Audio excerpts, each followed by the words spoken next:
व्यास न्याय यात्रा भी चलल बा तेजस्वी जी। सोच समझ के मत को दीजिए। जिंदगी में एक बात बताएं, कोई भी नेता हमारा विकास क्यों नहीं करता? क्योंकि हम उसको हर बार जिताते हैं, इसलिए हमारे विकास को बपौती समझ लेता है। जिंदगी में एक बात बताएं आपसे, दुखी मैं भी होता हूं जब बिहार आता हूं तो एक दिल्ली कई सारे राज्य को नौकरी दे सकता है, जबकि हमारे राज्य से छोटा है वो।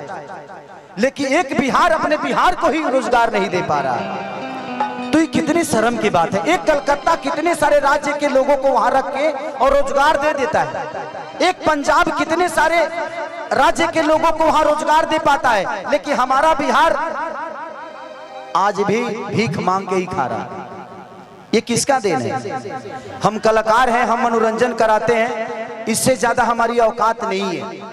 हम आप सबके मनोरंजन, आपके दिल की बातों को सुन के आपका भविष्य नहीं बदल सकते, आपको एंजॉय और आपको मजा दे सकते हैं। हम उतने तक हैं। हम एक छोटा सा भोजन हो सकते हैं, चटनी हो सकते हैं, दाल हो सकते हैं, पूरी थाली नहीं है हम। तो हमारी क्षमता जितनी है उस क्षमता के साथ हम अपना काम कर रहे हैं। लेकिन हमें भी मन करता है कि आज खेसारी के पास कितना मकान हो हमारे खुद पता नहीं के, कहियो किराया भाड़ा लेवे ना जाला खेसरिया, वो हमारा मेहरारू के पता रहेला।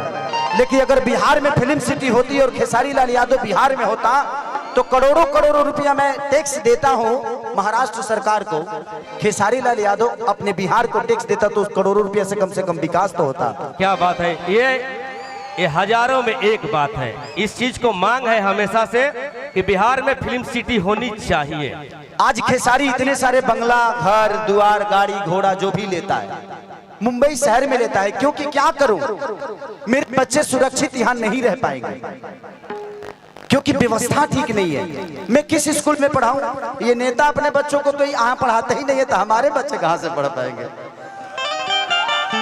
मैं यही बातें आज से 2 साल पहले किसी मंच पे बोला था तो मैं बहुत घेरे में आ गया था, लेकिन वो बातें गलत नहीं थी, वो सही थी कि हमारे यहाँ के नेता अपना इलाज कराने के लिए तो बाहर जाते हैं, तो जब वो अपना इलाज के लिए अस्पताल नहीं बनवा पाए तो आप सोच सकते हैं कि आपके इलाज के लिए वो अस्पताल बनवा पाएंगे?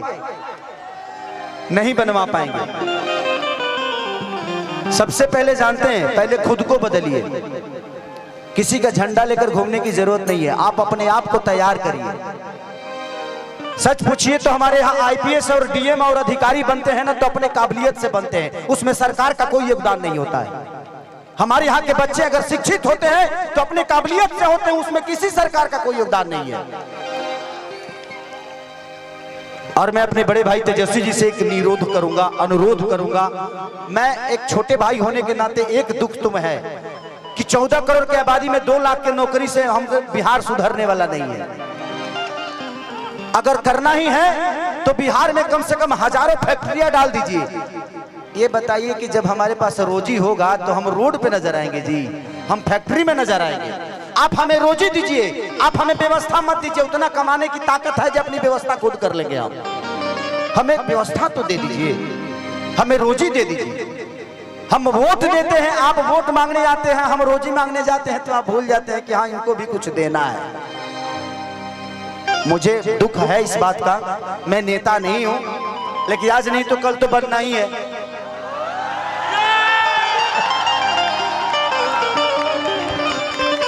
आज नहीं बन रहा हूं क्योंकि मुझे पता है कि व्यवस्था एक खेसारी के बदलने से व्यवस्था नहीं सुधरेगी। आप सबको बदलना पड़ेगा।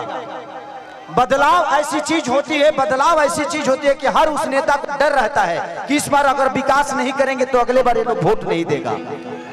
इसलिए हर 5 साल पे बदल दीजिए।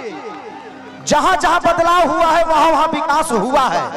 उनके अंदर अपना डर पैदा करिए कि तुम नहीं करेगा मेरे लिए, हम तुम्हारे लिए वोट नहीं देंगे, चाहे वो अपने जात का ही नेता क्यों ना हो, क्योंकि जात पेट नहीं भरता है। आप कमाते हो तब आपके बच्चों का पेट भरता है।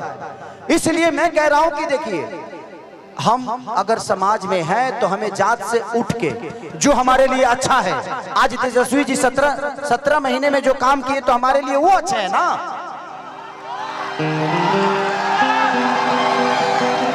तो आप जब नहीं बदलिएगा तो फिर आपका विकास कौन करेगा? परिवार में जब एक आदमी का विरोध होता है ना तो हर आदमी कमाना शुरू कर देता है। तो कोशिश करिए हर साल, अगर तेजस्वी जी काम नहीं कर रहे उनको भी बदल दीजिए, तब जाके विकास होगा।